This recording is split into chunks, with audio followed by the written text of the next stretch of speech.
నా పేరు జీ భారతి. నేను గద్వాల్ డిపోలో కండక్టర్గా చేస్తున్నా. సంధ్య అనే ప్రయాణికురాలు గద్వాల్ డిపో నుంచి, గద్వాల్ బస్ స్టాండ్ నుంచి వనపర్తికి హాస్పిటల్ కోసం అని వెళ్ళడానికి నా బస్ ఎక్కిండ్రు.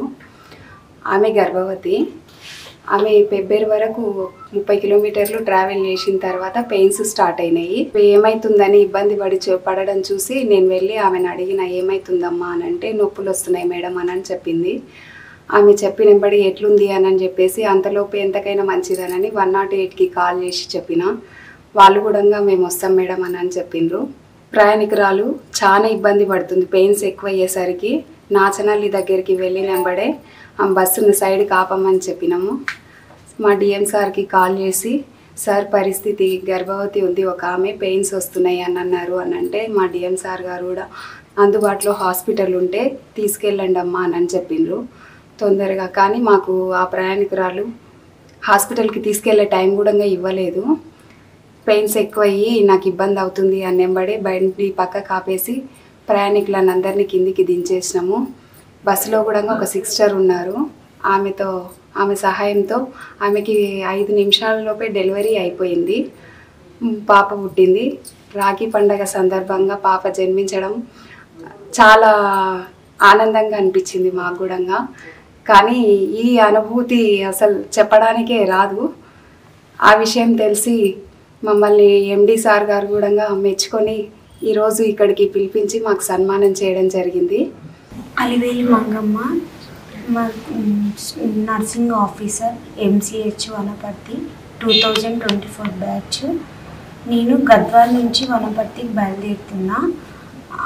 ఫిబ్రవరికి అప్పుడు వనపర్తికి బయలుదేరేటప్పుడు ఫిబ్రవరిలో వచ్చేటప్పుడు ఒక పేషెంటు, సంధ్య అనే పేషెంట్కి బాగా బ్యాక్ పెయిన్ వచ్చింది. బ్యాక్ పెయిన్ వచ్చినప్పుడు సిప్ ఆఫ్ వాటర్ తాగించినప్పుడు కొంచెం స్టేబుల్ అయ్యింది.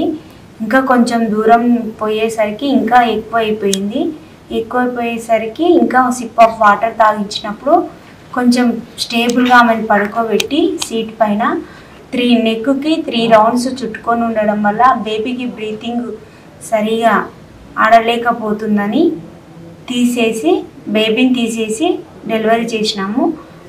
7:15కి డెలివరీ అయింది. ఆ తర్వాత 7:18కి అంబులెన్స్ వచ్చిన తర్వాత మాయ అనేది తీసేసి MCHకి షిఫ్ట్ చేసినాం వనపర్తి హాస్పిటల్.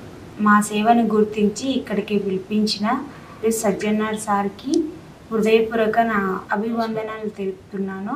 నాకు సార్ సన్మానించి 1 ఇయర్ వరకు బస్సు ట్రావెలింగ్స్ ఫ్రీగా ఇచ్చినందుకు ధన్యవాదాలు తెలుపుకుంటూ thank you so much sir.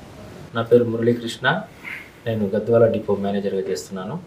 నిన్న రాఖీ పౌర్ణమి రోజు ఉదయం 7:15 సమయంలో మా కండక్టర్ జి భారతి గారు ఫోన్ చేసి, ఇట్లా ఒక ప్యాసింజర్ మహిళా ప్రయాణికురాలు పురిటి నొప్పులతో బాధపడుతున్నది, ఎలా ఏం చేయాలని అడగడగా వెంటనే దగ్గరలో ఉన్న హాస్పిటల్కి ఏదైనా ఉంటే షిఫ్ట్ చేయమ్మా తొందరగా, లేదు అంటే అంత టైం లేదు సార్, ఆమె చేసే టైం కూడా ఇవ్వడం లేదు అని అనగానే, అట్లయితే మగవాళ్ళని అంతా దించేసి అక్కడ ఉన్న దాంట్లో ప్రయాణికులలో ఎవరన్నా వైద్యం తెలిసిన వాళ్ళు ఉంటే కనుక్కోమని చెప్పగా ఆమె అనౌన్స్ చేయగా ఇంకొక అలివేలు మంగమ్మ అనే సిస్టర్ ఆ బస్సులో ఉండడం జరిగింది. ఇద్దరు కలిసి ఆ అమ్మాయిని డెలివరీ చేయగా 12 ఆడబిడ్డ పుట్టినది. రాఖీ పౌర్ణమి రోజు మహాలక్ష్మి మా బస్సులో పుట్టడం చాలా ఆనందంగా అనిపించింది. దాన్ని గుర్తించి మా గౌరవ VC అండ్ MD గారు సజ్జనార్ సార్ మమ్మల్ని ఇక్కడికి పిలిపించి మా కండక్టర్ గారిని, మా డ్రైవర్ గారిని మరియు సహకరించిన సిస్టర్ అలివేలి మంగమ్మ గారిని సన్మానం చేసి, అలివేలి మంగమ్మ గారికి ఉచిత బస్ పాస్, సంవత్సర కాలం పాటు సూపర్ లగ్జరీ బస్సులలో తిరిగే విధంగా ఉచిత బస్ పాస్ ఇచ్చి సన్మానం చేసి వారికి క్యాష్ అవార్డు కూడా ఇవ్వడం జరిగింది. ఈ అవకాశం కల్పించిన ఈ సందర్భాన్ని పురస్కరించుకొని మా గౌరవ VC అండ్ MD గారికి ప్రత్యేక ధన్యవాదాలు తెలుపుతున్నాను.